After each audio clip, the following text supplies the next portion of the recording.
तो जिन लोगों के हाथ में हृदय रेखा पर त्रिशूल बना हो, ऐसे लोगों को किस भगवान की उपासना करनी चाहिए, आइए जान लेते हैं। बताएं पंडित जी। देखिए, ऐसा है, ये मेरा हाथ आप ध्यान से देखिए। इसमें जो ये सबसे ऊपर की रेखा है, इसको हृदय रेखा और स्वास्थ्य रेखा दोनों नामों से जाना जाता है।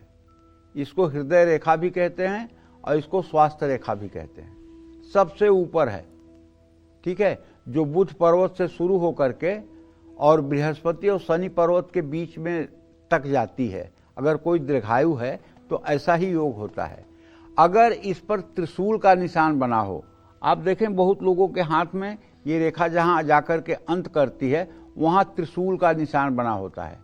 रेखाएं दो भागों में विभक्त होती हैं और ये रेखा बीच में होती है, त्रिशूल बना होता है। ऐसे लोगों को भगवान शिव की बहुत उपासना करनी चाहिए। ऐसे लोगों को ओम नमः शिवाय का कम से कम 21,600 बार नित्य जप करना चाहिए, शुद्धता और पवित्रता से। 2 घंटे से ज़्यादा का समय नहीं लगेगा ओम नमः शिवाय का जप करने पर 21,600। और अगर ये 16 महीने जप कर लिया जाए तो आपकी पूरी जिंदगी बदल जाएगी, आपके पूरे जीवन का संघर्ष मिट जाएगा। अब 2-5 माला करके, 1-2 माला करके आप चाहें कि आपको इंद्रासन मिल जाएगा, ऐसा कुछ होने वाला नहीं है। इतिहास इस बात का गवाह है कि चाहे माता पार्वती ने तपस्या की और चाहे भगीरथ ने तपस्या की, जिसने भी तपस्या की, लोगों ने हजारों हजार वर्ष तक तपस्या की। और आप कलयुग में जब 100 वर्ष की आयु है तो 16 महीने भी तपस्या नहीं करेंगे और आप दुनिया का सारा सुख चाहेंगे? कैसे संभव होगा, बताइए ना। अगर दुर्भाग्य को सौभाग्य में बदलना चाहते हैं, अगर ब्रह्मा के लिखी हुई को आप मेटना चाहते हैं, तो उसके लिए तो आपको उग्र तप करना पड़ेगा ना। अगर ओम नमः शिवाय का 21,600 जप होने लगे और 16 महीने तक हो जाए और भगवान शिव की आराधना होती रहे, तो मैं दावे के साथ कहता हूं आपके कुंडली का जितना भी दरिद्र योग है, जितना भी मारक योग है, जितना भी अल्पायु योग है, सारी मतलब कि दुर्भाग्य जो है वो समाप्त हो जाते हैं और एक नई जन्म पत्री की रचना हो जाती है जिसे कोई नहीं बता सकता।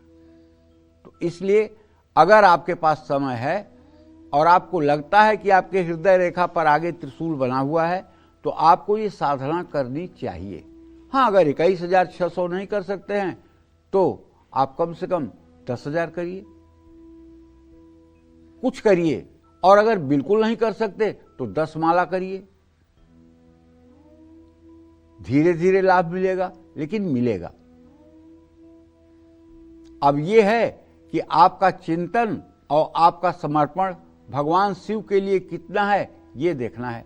देखिए, आपको धन का घमंड हो या ना हो, आपको बल का घमंड हो या ना हो, आपको तन का घमंड हो या ना हो, आपको कुल का घमंड हो या ना हो, लेकिन आपको एक घमंड जरूर होना चाहिए।